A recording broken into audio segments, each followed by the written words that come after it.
Hey guys, this is Greg. Today I'm going to be building some grots. I've never made one of these videos before. I have no idea if it's going to work. But I figured, what the hey, maybe I can type less if I try to build and take a video at the same time. It's my standard little kit of building stuff. Got my Tamiya extra thin cement. Got my Citadel clippers. X-Acto, mold line scraper, hand drill, some random files, and just for demonstration purposes, the old clippers. So what do I normally do? I clip these things out of here. It's super fun. One thing to point out, the old clippers, the way they apply torque tends to, well, of course now it doesn't work, tends to cause pieces to go flying. Like that. The way the new clippers work, this is what I try to tell people all the time why they're so awesome, is it shears so the pieces don't go flinging off with the same velocity. So you don't spend all the time walking around your house trying to find if your cat ate that little head of the space marine you really wanted to use. So generally just go along, get as close to the model as I can, clip away, try not to destroy all the detail. Well, look at that, I got a text message in the first 10 seconds of a video. What's the chance of that happening? 1 in 10? Hey look, it's a grot.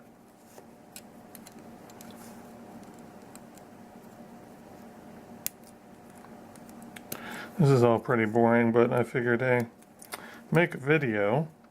Maybe some people will be like, hey Greg, did you know if you use the back side of that clipper and to make everything go 10 times faster? You never really know if that's going to be the case or not. So what the heck, let's find out. Got the orc guy, the runethard or whatnot. I use him with this default grabber claw thing. These are just normal orc troop choices, so you're going for minimum points possible here so that you can take more def dreads.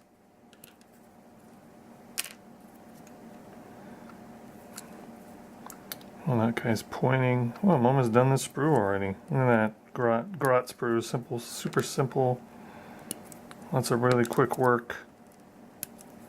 Before you know it, you're already done.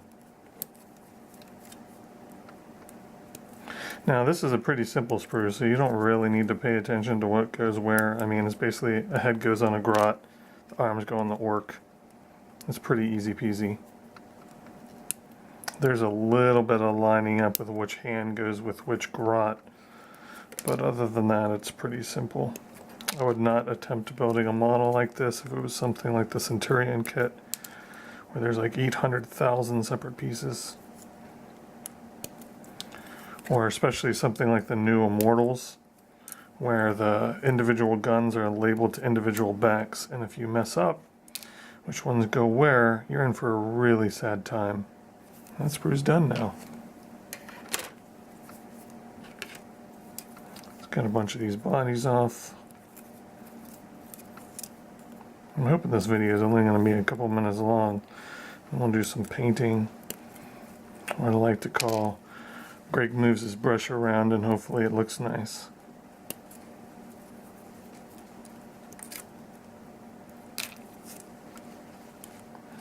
That crinkling in the background is my cat. He thinks I'm talking to him. And he's upset because he's trying to sleep.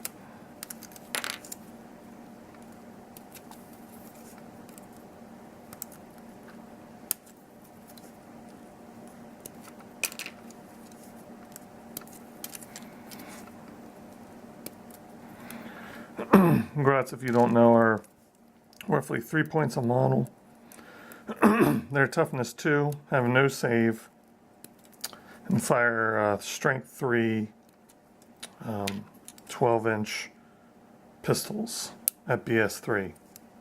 One of the deadliest units in the orc arsenal. They do work very similarly to not biovores, the spores in the Tyranid Codex, where they by themselves don't have much of a threat, so they're generally largely ignored. And in doing so, you can use them to block people from your more important targets. Create kind of a grot wall is very popular with many orc players. Though they will pretty much break and run almost immediately, they will prevent someone from getting a multi-charge off on your main units. Oh great, that's some great placement there with that spur. Oh jeez, it's going to be fun to scrape off. This kit does come with extra heads, so you can choose to discard the ones you don't want anything to do with. And there we go, clipper part's done. Now what I usually do is start looking at these guys. I have no idea if this camera can even pick up this stuff, but hey, what the heck. Look for mold lines, which of course run in the worst possible places on these grots. And for extra plastic, like Greg did here, start scraping it off.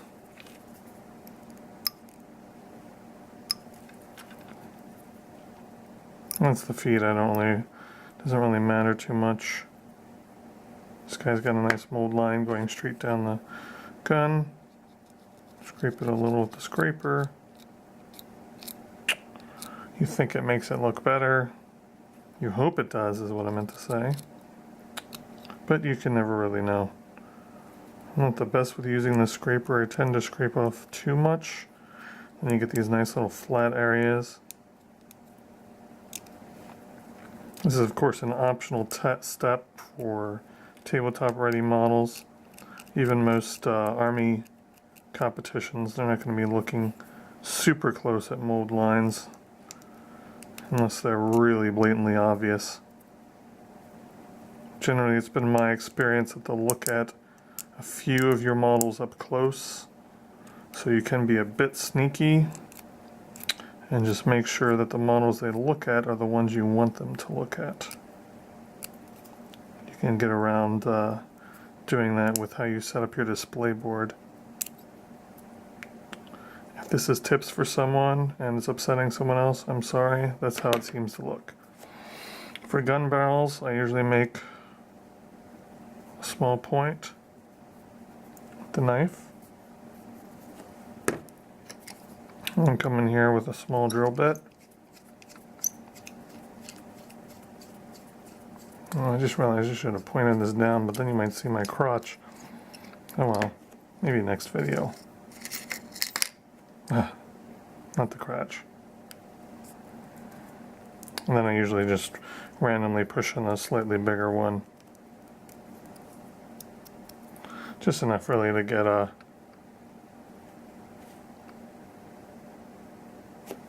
what happens if I click that? Oh, no, I think I'm too close to see that. Oh well.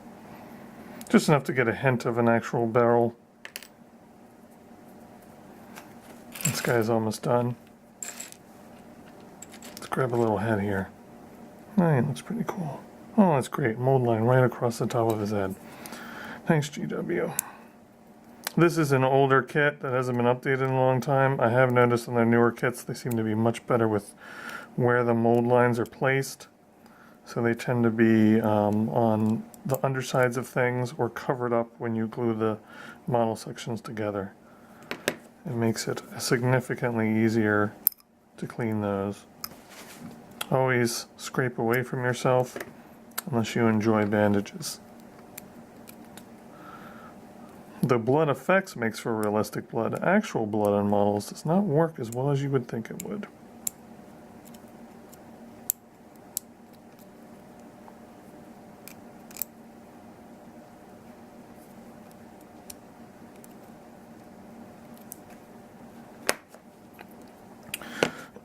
I like this Amethyst thin, mainly because it creates a really strong bond. Put a dab on, grab the head I want to use. plop it on in a cute, funny manner. Try to angle for some humor or a cool look.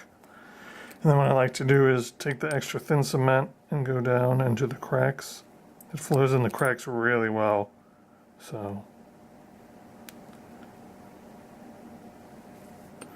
that way you can just let it sit on the side and it'll bond really quickly. Alright, I'm going to pause this and see how this is looking.